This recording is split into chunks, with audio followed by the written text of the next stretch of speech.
غزनी का शानदार दरबार चांदनी की हल्की रोशनी और मशालों के उजाले से रोशन है।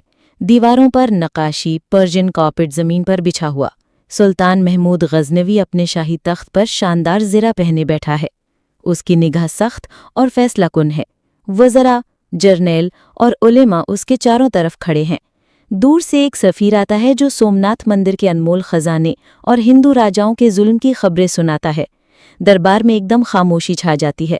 सिर्फ सुल्तान की गहरी सांस सुनाई देती है।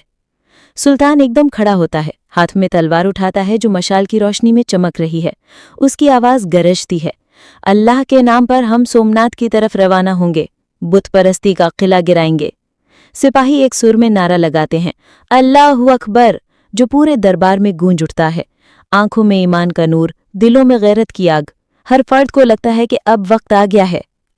असला खानों में चिंगारियां उड़ रही हैं, लोहार तलवारों को तेज कर रहे हैं। कुछ सिपाही अपनी ज़िरा पढ़ रहे हैं, कुछ ने घोड़ों को जंजीर से बांधा है और उन्हें पानी पिला रहे हैं।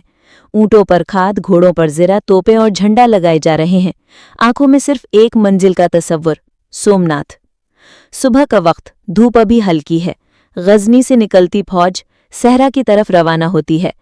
आगे तलवार बरदार सिपाही, बीच में ऊँटों पर सामान और पीछे बड़े लश्कर का सिलसिला। धूल के बादल आसमान तक उठ रहे हैं। दूर दूर तक जंग का साजो सामान दिखता है।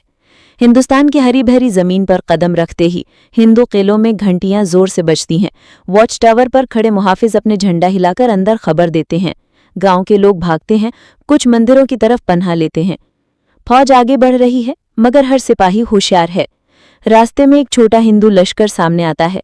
तलवारों की चमक, तीरों की सीटी, घोड़ों के जोर से धरती कांप रही है।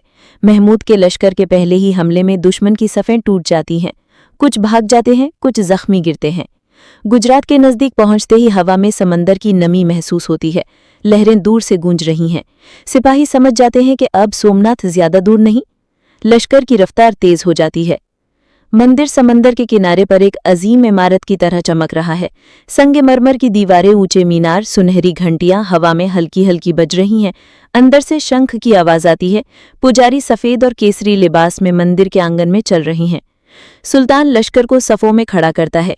पहले तीरंदाज, फिर तलवार बरदार और फिर घुड़सवार।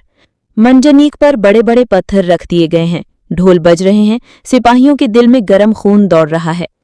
पहले मंजनीक से पत्थर बरसाए जाते हैं, फिर तलवारों और ढालों का समंदर मंदिर के दरवाजों पर टूट पड़ता है। नारे अल्लाहु अकबर के साथ धरती गूंज रही है। एक जोरदार धमाके के साथ लकड़ी का बड़ा दरवाजा टूटकर जमीन पर गिरता है। धूल का बादल उठता है। सिपाही जोर से अंदर घुसने लगते हैं। अंदर हिंदू जंगजू तलवार और भर्ची लेकर आखिरी सांस तक लड़ते हैं, लेकिन गजनवी सिपाही हर तरफ से उन्हें घेर लेते हैं।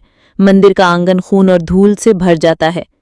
मंदिर के अंदर एक बड़ा सा मार्बल का हॉल है। बीच में सोने और जवाहिरात से सजा हुआ सोमनाथ का बुत। चार तरफ दिए जल रहे हैं। रोशनी बुत पर गिरकर उसे चमका रही है।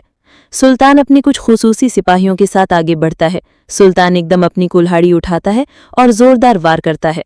पहला टुकड़ा गिरते ही सिपाही अल्लाहु अकबर का नारा लगाते हैं। सोना और जवाहिरात जमीन पर बिखर जाते हैं। मंदिर के खजाने में सोने के ढेर, हीरे मोती, कीमती तलवारें और अनमोल नक्श निकले। सिपाही उन्हें थैलों और संदूकों में भर रहे हैं। मंदिर के सबसे ऊंचे मीनार पर एक सिपाही चढ़ जाता है और बुलंद आवाज में अजान देता है। समंदर की लहरें इस आवाज को दूर तक ले जा रही हैं। फतेह की खबर गजनी पहुंचती है। लोग बाजारों में मिठाई बांटते हैं। मस्जिदों में शुक्राना अदा होता है। बच्चे झंडे लेकर खुशी मना रहे हैं। सुल्तान अपने लश्कर के साथ ऊँटों पर खजाना लादा वापस गजनी की तरफ चलता है। आगे बढ़ता हुआ व्हाइट हॉर्स कर बैठा सुल्तान, पीछे ऊंचे झंडे और खजाना भरे ऊँट। दरबार में खजाना रखा जाता है। मुअर्रिखीन कलम उठाकर इस वाक़े को लिख रहे हैं। शुअरा कसीदे सुना रहे हैं। सुल्तान फख्र से मुस्कुरा रहा है। सोमनाथ की फतेह मुस्लिम तारीख का एक रोशन बाब बन जाती है। सुल्तान महमूद गजनवी किले की बुलंद दीवार पर खड़ा था। उसकी निगाह आसमान की तरफ थी। उसके दिल में सिर्फ अल्लाह का कलिमा पूरी दुनिया तक पहुंचाना था। उसका लश्कर जंग से पहले दुआ में मसरूफ था। सोमनाथ पर हमला लूट मार के लिए नहीं था, बल्कि बुत परस्ती का निज़ाम खत्म करने के लिए था। सुल्तान ने सोना का बुत गिराया और उसकी जगह अल्लाह का नाम बुलंद किया। फतह के बाद जो माल आया, सुल्तान ने उसे अपने खजाने में जमा नहीं किया, बल्कि मसाजिद, मदारिस और कुतुब खाने बनवाने में लगाया।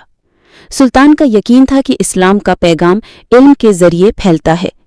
غزنی کے صحنوں میں علماء تعلیم دے رہے تھے، بچے قرآن اور حدیث سیکھ رہے تھے۔ سلطان نے اپنے لشکر کو ہمیشہ حکم دیا کہ عام لوگوں، عورتوں اور بچوں کو نقصان نہ پہنچائے۔ اس کی جنگ صرف ظلم اور کفر کے خلاف تھی۔